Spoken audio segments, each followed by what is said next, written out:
Hi, everyone. Thanks for coming. I'm excited to welcome Karen Bender, who is the editor of Choice. This book is a compilation of personal essays about adoption, abortion, and other reproductive issues, which we'll be discussing today. Ms. Bender is a creative writing teacher at the University of North Carolina, Wilmington. She's the author of the novel Like Normal People, and she has published short stories in Plowshares, Granta, and The New Yorker. So after the talk, there'll be time for questions. You can line up at that microphone over there. And after that, Ms. Bender will be signing books over at that table. So please join me in welcoming Karen Bender.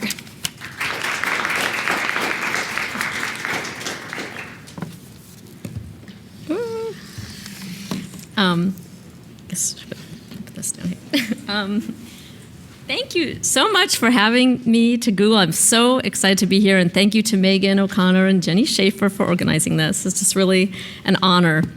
I'm going to read a little bit about our book Choice, True Stories of Birth, Contraception, Infertility, Adoption, Single Parenthood, and Abortion, that I co-edited with my friend, writer Nina DeGramont.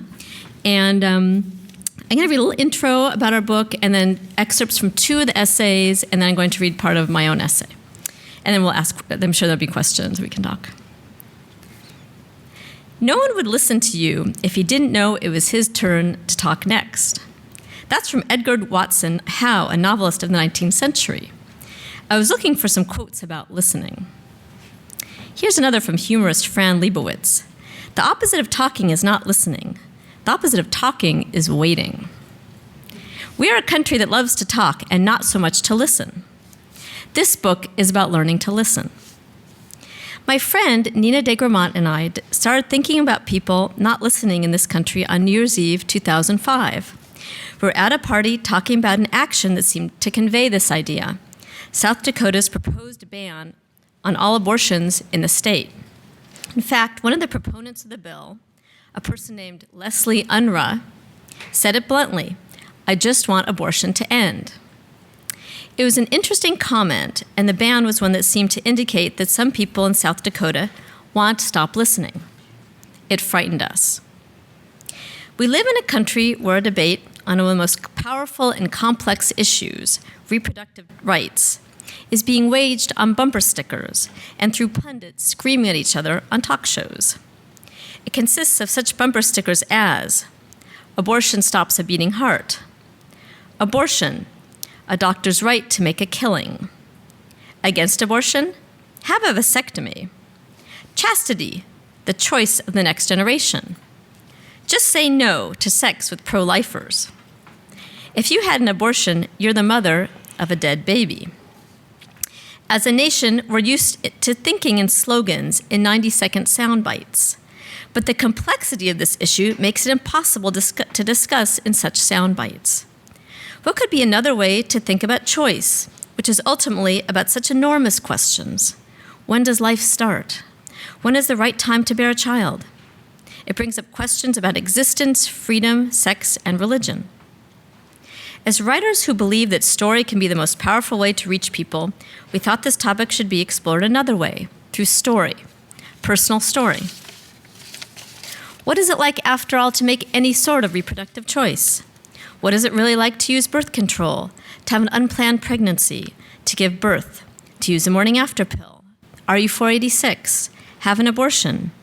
What is it really like to adopt a child, to place a child for adoption, to be adopted?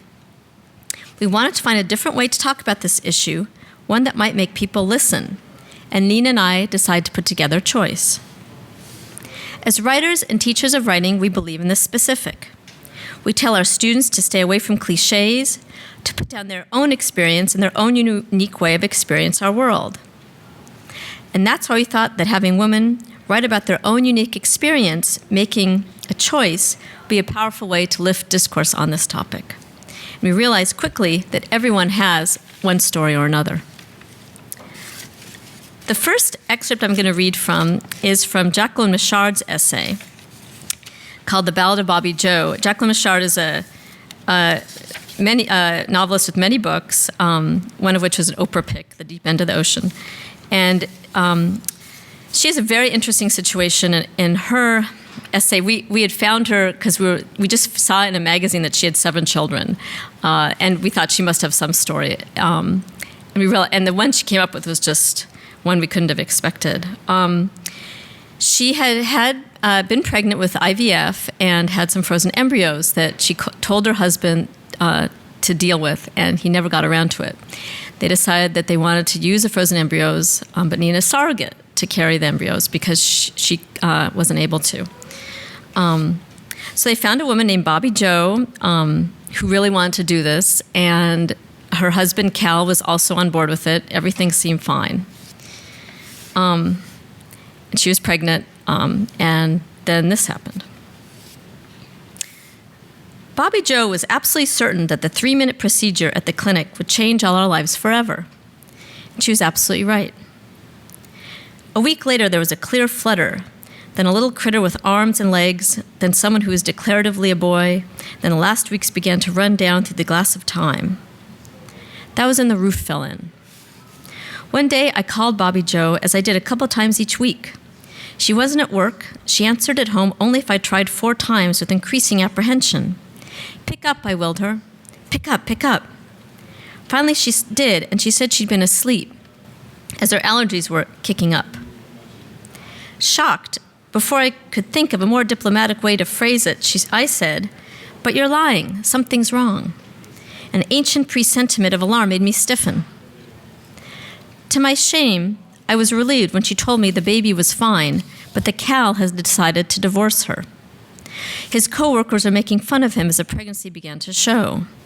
Small-town gossips, including members of Cal's family, had convinced him surrogacy was tantamount to adultery. "This is a man I thought loved me for 12 years, Bobby Joe said, and no more than that." It was only when I put down the phone that I began to cry. When I turned to him, my teenage son was blunt.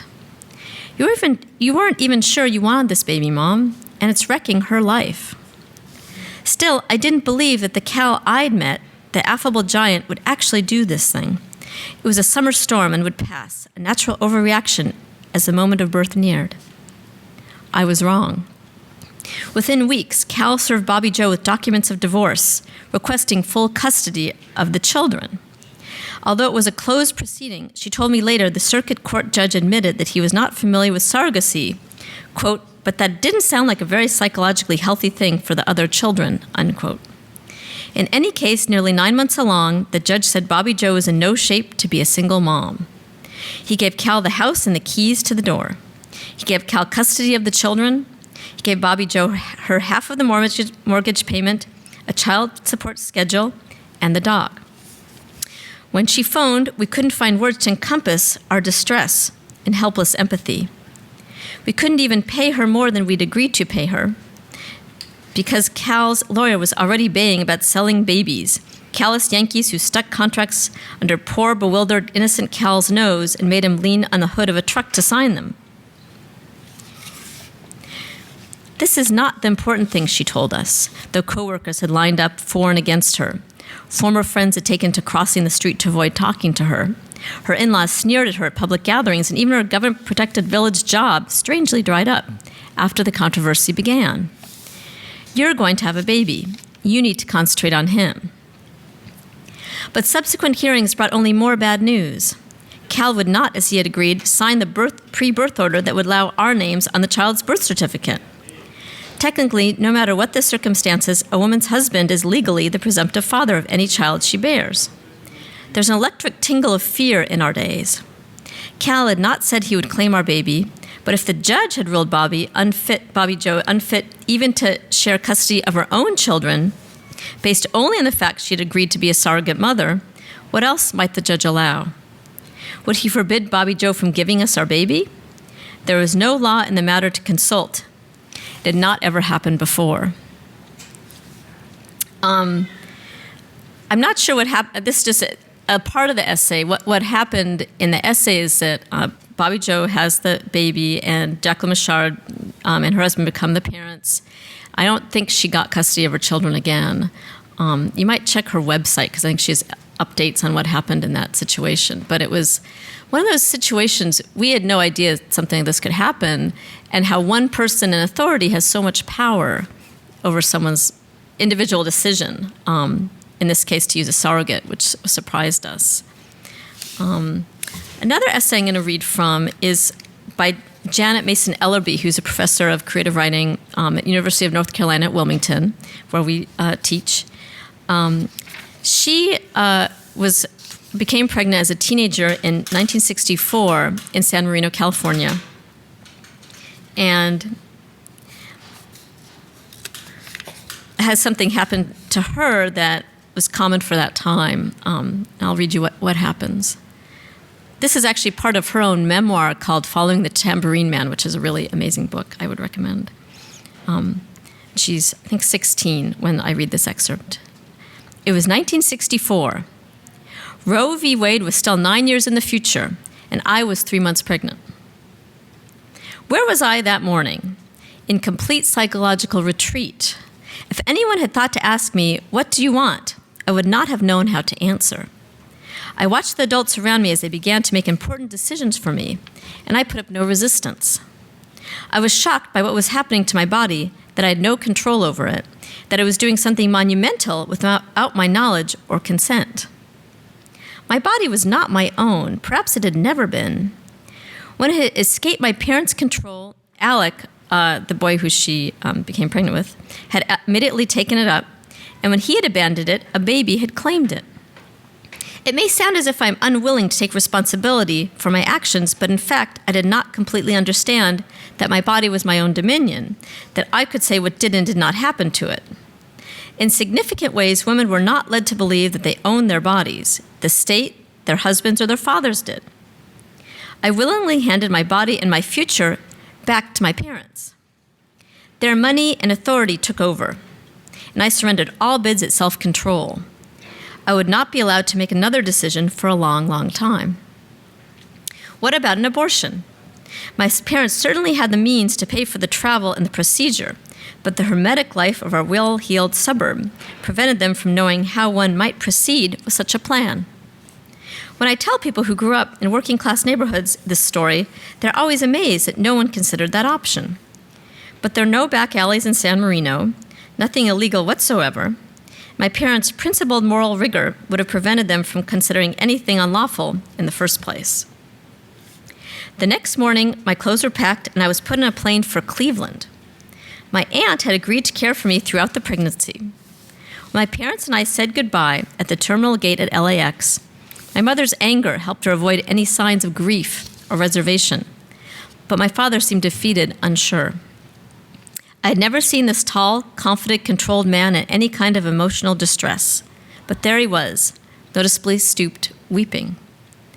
Despite his great disappointment, he was suffering from the decision to send me away. A necessary banishment, he must have reasoned, but exile just the same. I lived with my aunt, uncle, and cousins in their affluent Cleveland suburb for the fall, attending school and hiding my pregnancy behind a tight girdle and bulky sweaters. On the day after New Year's, my aunt drove me to the Florence Crittenden Home for Unwed Mothers in Akron. I was well into my 7th month, and even my wool jumper, the last article of clothing roomy enough to disguise my vanished waistline, would no longer do the job. The home looked like something out of the 19th century novels I was so fond of. A massive 3-story Victorian mansion. Surrounded by snow-covered grounds, the place loomed dark and ominous behind menacing wrought iron bars. We drove up a short driveway to the solid front door and parked. My aunt pounded the knocker and the door swung open. In the foyer, a tiny gray-haired woman, the house mother, greeted us. I realize this sounds like the hackneyed beginning of a horror movie, but the home itself turned out to be quite benign. I fell in love with that ponderous, vast old house with its heavy darkwood paneling and ornate fixtures and impressed me greatly at the relatively unadorned stucco homes of Southern California. Rather than acknowledge to myself the point of being there, I pretended I was entering a Victorian boarding school. That I was there to have a baby still did not register. There were many such homes for unwed mothers at that time, at least for privileged girls like me. About 30 girls lived there at a time. Their parents, like mine, had sent them there to protect everyone from the shame of their pregnancies and to facilitate the adoption process.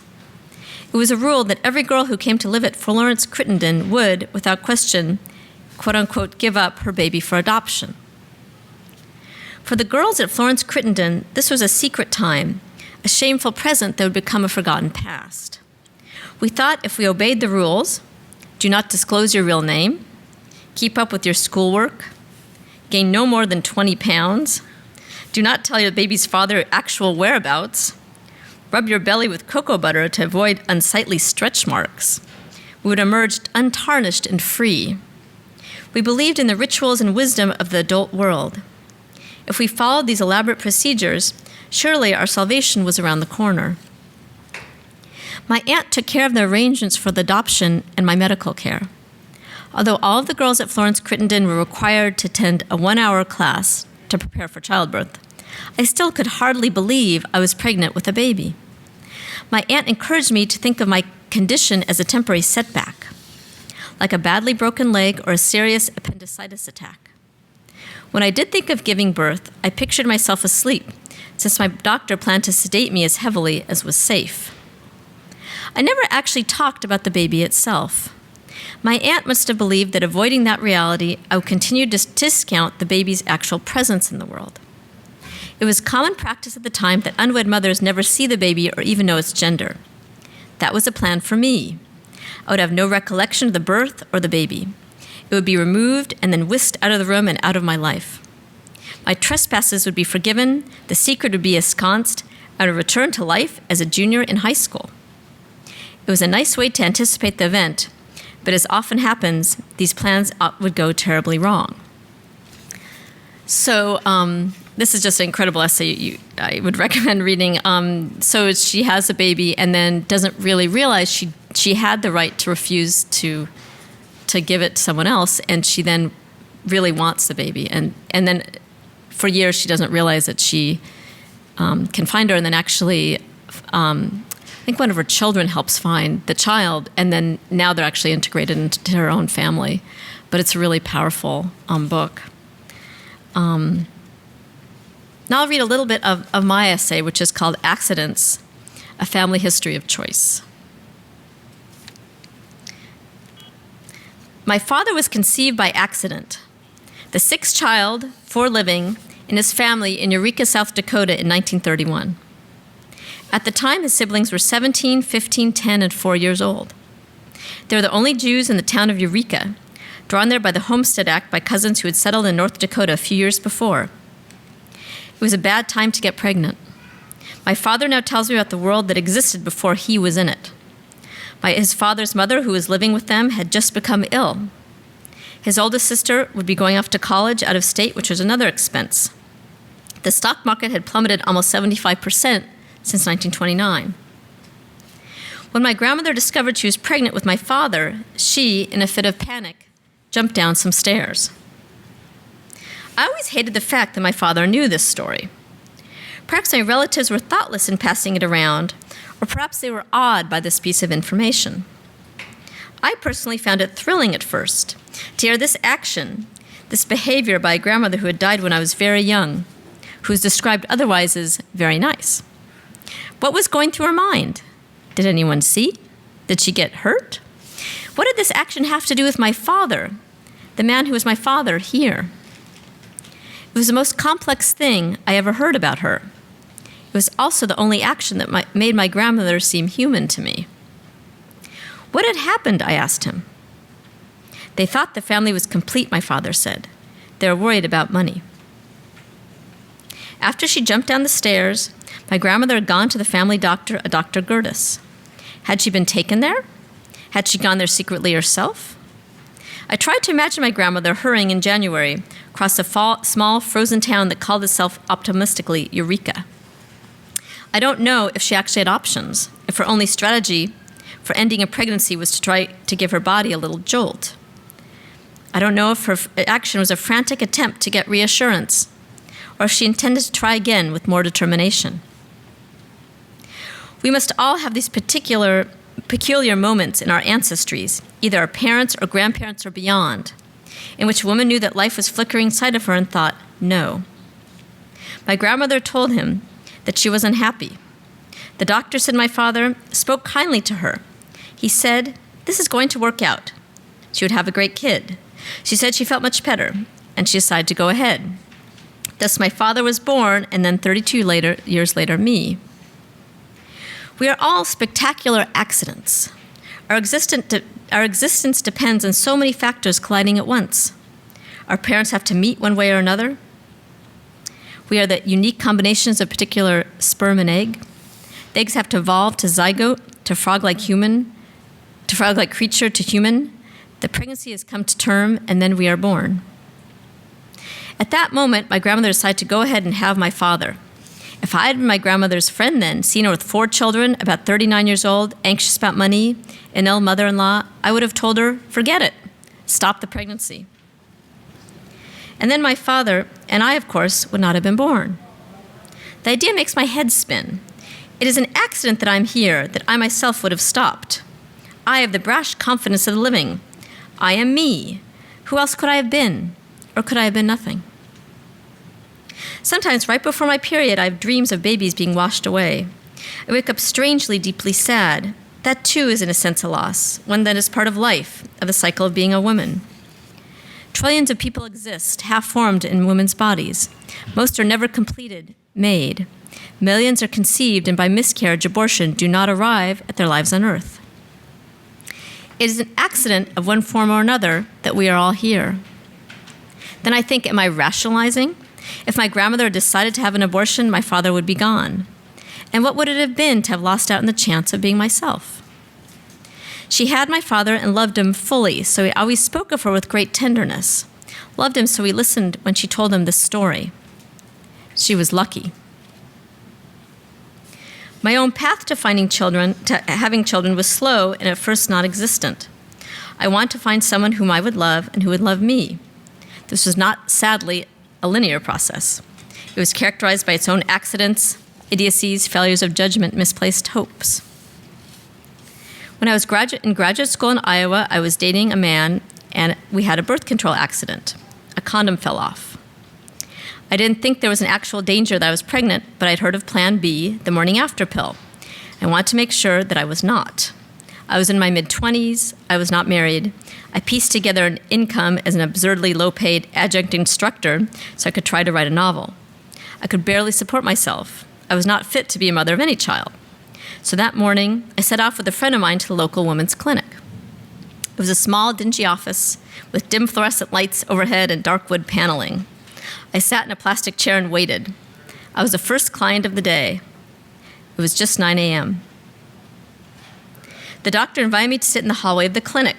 She was an older woman with short gray hair, clad in a white doctor's coat. I smiled at her, a maternal figure.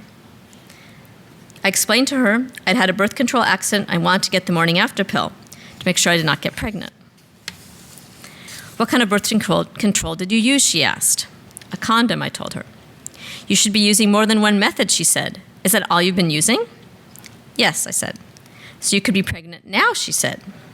I'd never had a failure of birth control before. I said no. I'm not giving it to you. What? I asked. She said if I was pregnant, the morning after pill could hurt the fetus. I blinked. I felt as though I'd been banged across the head. But I'm sure I'm not, I said, my voice sounding far away. I'm not giving it to you, she said. We were in Iowa, a few hundred miles from where my father had been born, where a conversation that shared certain similarities had taken place 60 years before. This was not so far from Eureka, where my grandmother had been convinced to have my father, where somehow she had been reassured. Now here I was, unmarried, unready in the most basic ways to be pregnant, and this stranger, a woman doctor, saw only this. She did not approve of my behavior. I was struck by the nature of coincidence in life in which you encounter others who can influence you. I don't know exactly what happened between my grandmother and her doctor. I knew at that moment, by this doctor, I was not being seen. Now, years later, I look at this woman and feel sad for her, the way she needed to simplify me, to see me as cliché. How much easier it is to tell people what to do, how to behave, when you refuse to see them as complicated. How easy it is, especially for someone in a position of authority, a doctor, a teacher, a politician, to want to push other people's ideas aside and ignore the troubling, aggravating precision of individual life. She stood, clutching her clipboard with a strange rehearsed calm, and walked to her next appointment. I wanted to do violence to her. I stood there trembling, and I began to cry. I walked out shaken, and my friend drove me to University Hospital. At the hospital, the medical resident, a sweet man in his early 20s, listened to my story.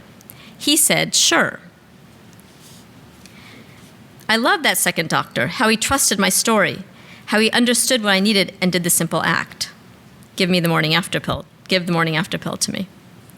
I went home and took the pill. I remember little from the effects of it. Then it was done. I had not a single regret. I felt enormous lightness, a coldness lifting. I felt I'd been anchored again. My body had been returned to me. I look at that moment, and what is most memorable to me is how that woman doctor and I were strangers to one another. We sat on 2 metal chairs in the dim hallway of the women's clinic. What did she see when she looked at me? I believe she saw someone she wanted to punish. But why did she see me as such when I was coming to her suddenly with my own definite medical need, my own desires? What would have helped her to see me as a person? For years, I did not want to have children. Slowly, I met Robert, the man whom I chose, and who, to my great fortune, chose me. Now, many years later, Robert and I have our 2 choices. One is now 9 years old, another is 5. I remember the night when each child was made, the mundane quality of the following morning, the way the traffic flowed on the avenues outside our window, the same shocking way it would after a death. There was a peculiar sense that we were allowed to become this new breed, parents, and without a license. When the pink line appeared 2 weeks later on the pregnancy test, I showed it to Robert. We were so stunned at the finality of this, the surreal knowledge that we would be joined by another, we both turned around and quickly went back to work. It was as though we didn't want anything to be different than we knew it was. We had not loved the new being yet.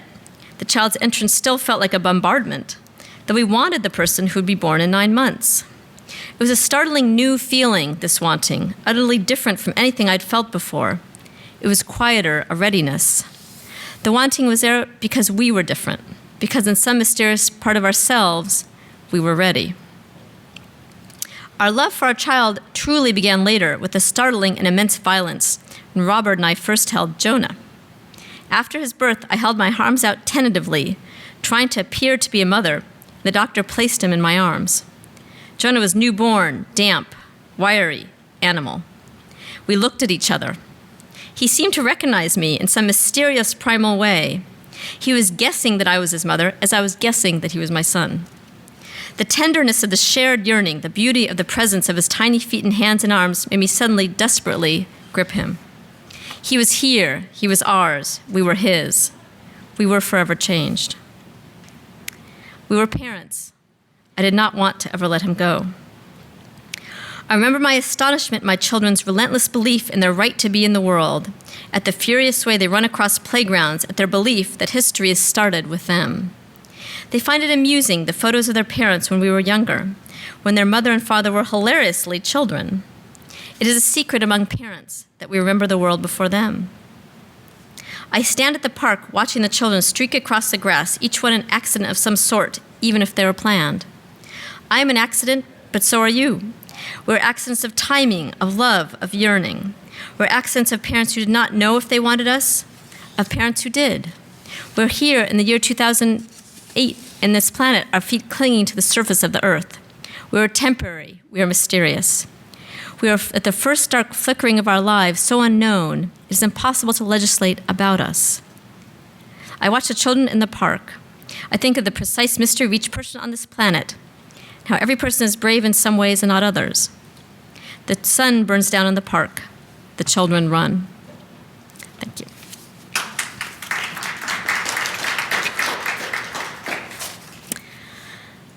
Thanks. I can answer questions now if you want. Yeah. I'm curious about how you came to choose all the individual essays that made up the book. By the way, they're very powerful essays. Yeah. I read the book and found I had to pause after each one. You can't just go from one straight to the other. You need to, I think about 1 or 2 a day is about all I could take. Yeah, me too. But there are some very powerful viorpoints in there. And, yeah, good. I just wanted to know more about how you came to choose them. The process. Yeah, absolutely. We started out, in order to sell the book, we needed to get some kind of writers with kind of names. And we thought of writers that we knew had written about certain issues of reproductive choice in the past. We knew Pam Houston had written about having an abortion in the past, so we contacted her. And she we got her email somehow, and she emailed us back almost immediately, and it was such an exciting moment that she would want to write about that. Jaquelyn Mitchard, we contacted because we had seen that she had many children. We thought she'd have an essay. Francine Prose, we contacted because we loved her writing, and she wrote an amazing essay in the back dissecting the language of Roe v. Wade, which is really interesting. I'll talk about that in a minute if you want.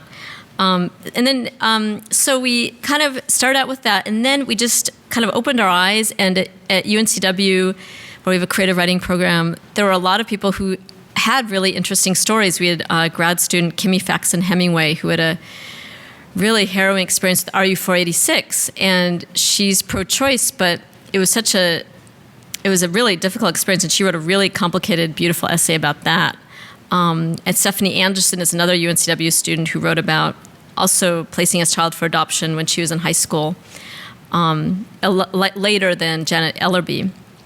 And then Ashley Talley was another UNCW student who has this really interesting essay about her mother, who was in her 40s and wanted to get pregnant with her new husband and needed a donor egg. And Ashley volunteered to donate an egg.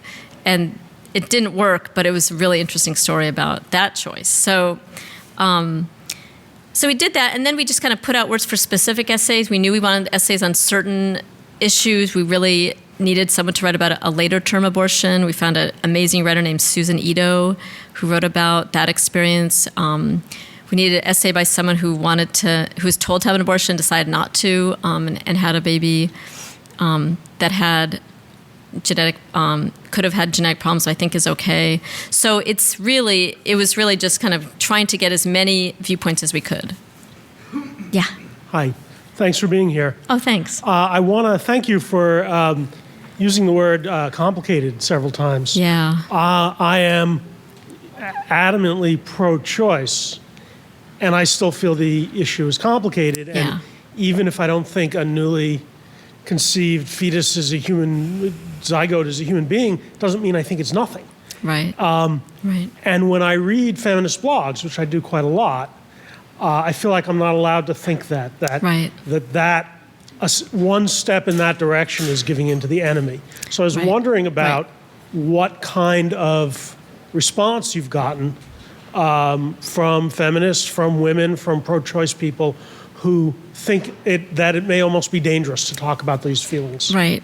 That's a great question. That was something that we had to struggle with too, because we're very, Nina and I are both pro-choice, but we really wanted to talk about this issue in a way that was layered. Let me think. I think we just decide to let people say kind of what they felt. I think when we go to readings, when we went to bookstores or book clubs, people really started to open up in this incredibly powerful and moving way, to the point where I actually had to kind of stop at a certain point because I was just getting so emotional when I listened to people.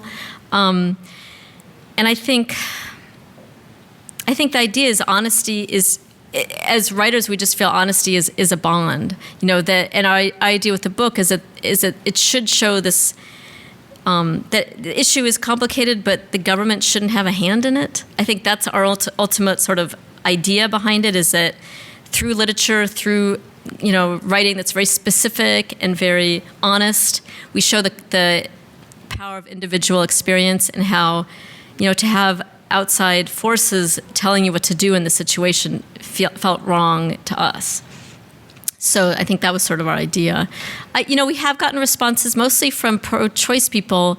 I have a friend who's pro-life in North Carolina, very, very conservative, and she read the book and she said she liked it more than she wanted to, but which was interesting. Yeah, it's really just good to get people talking about it, because I think it's one of those things that people, I think, are afraid to talk about because there are a lot of gray areas, But I think what's gray for one person might not be as gray for another, so it's tricky. Other questions? Hi. Hi. Thanks for being here. Thanks. I probably wouldn't have done this if I were you, but did you ever consider having essays by men in this book, Or does that splinter the topic too much? I'm just curious what you'd say about that. We did. That was actually an issue we dealt with early on. We thought for a while of making it, with men too, but we decided we wanted to just keep it focused on a woman's experience. But we've gotten a lot of amazing responses from men. I think that should be another anthology, men's experience with choice. That could be its own incredibly rich, anthology. Or to do another one that would be a combination. That's a really good point. Do you want to do the signing? Sure. Right. Thanks. Thank you. Thanks so much.